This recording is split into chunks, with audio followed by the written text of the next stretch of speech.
அவனை ஒரு தடவை வழிபட்டா உங்களை எல்லாரையும் வழிபட வைப்பான். உன்னை கும்பிட வைப்பான்டா. நீ ஒரு தடவை அவனை கும்பிடு, உன்னை எல்லாரையும் பார்த்து வாங்க சிவா வாங்க பெருமானே அப்படின்னு உன்னை கும்பிட வைப்பான். அப்பேற்பட்ட கடவுள் அந்த கடவுள். தன்னை வணங்கியவனை தலைக்கு மேல ஏற்றுகிற தலைவன் சிவன்.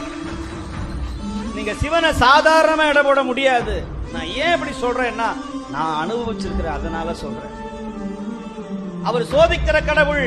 அவன் சுடுகாட்டிலையும் இருப்பான், திருவண்ணாமலையிலையும் இருப்பான், சொர்ணபுரீஸ்வரராகவும் இருப்பான், கபால மாலை அணிந்து கொண்ட கபாலியாகவும் இருப்பான். அவன் தன்மையை யாரும் புரிஞ்சுக்கவே முடியாது. அப்பேற்பட்ட கருணையாளன் சிவன் ஈசன். அவனுடைய நாமத்தை ஒரு தடவை சொன்னா போதும்.